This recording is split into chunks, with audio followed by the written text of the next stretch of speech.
సరే అమ్మా. ఓకే గురువుగారు, ఇదే విషయం కంటిన్యూ చేసే ముందు కాలర్ ఉన్నారు, కాలర్తో మాట్లాడదాం గురుగారు. హలో. హలో, నమస్కారం అండి. నమస్తే అండి, మీ పేరు? నా పేరు నాగమణి అండి. నేను నిన్న మాట్లాడాను కదండి. నిన్న ఎక్కడి నుంచి కాల్ చేస్తున్నారండి? ఒకటిపల్లి హౌసింగ్ బోర్డు నుంచి అండి. ఓకే అండి, ఎవరి గురించి తెలుసుకోవాలనుకుంటున్నారండి? మా అబ్బాయి గురించి అండి.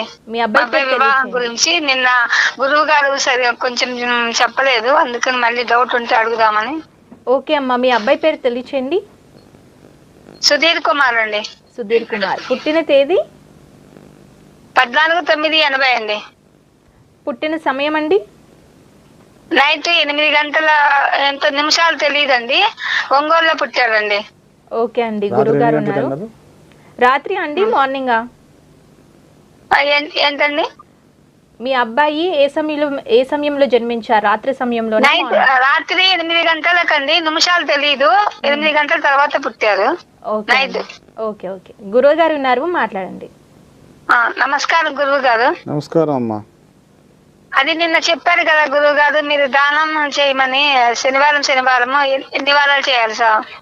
ఎన్ని వారాలు చేయాలి గురువు గారు? ఏ ఊర్లో పుట్టాడు మీ అబ్బాయి? ఒంగోలులో పుట్టారండి. సరే, ఇప్పుడు మీరు ఏం అడుగుతున్నారు? అదే వివాహం గురించి అడిగాను కదండి నిన్న. అయితే మీరు ఎన్ని వారాలు దానాలు ఇవ్వాలి చెప్పలేదు అండి, అందుకని మళ్ళీ ఫోన్ చేశాను.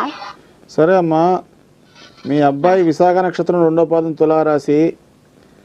మరి మీ అబ్బాయి వివాహం గురించి అడిగారు కాబట్టి, మరి ప్రస్తుతం మీ అబ్బాయికి నడుస్తుంది బుధ మహాదశ. మరి బుధ మహాదశలో శని నడుస్తున్నాడు కాబట్టి కొంచెం పనులు ఆలస్యం అవుతాయమ్మా. అయితే ఒక పని చేయండి,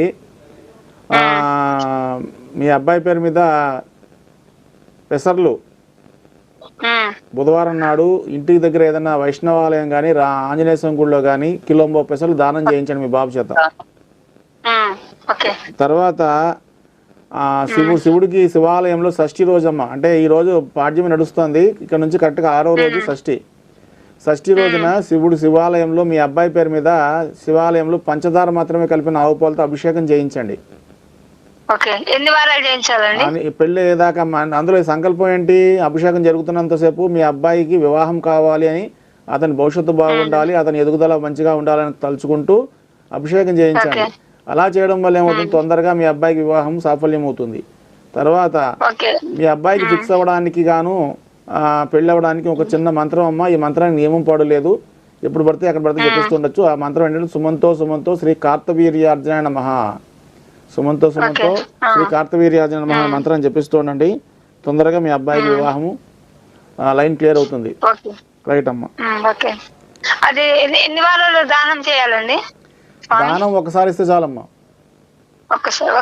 రైట్. ఓకే అండి, గురువుగారు చెప్పినట్టు పాటించండి, మీకు చక్కటి ఫలితాలు దక్కుతాయి. గురువుగారు కంటిన్యూ చేయండి గురుగారు. అదేమ్మా, అంటే రాముల వారు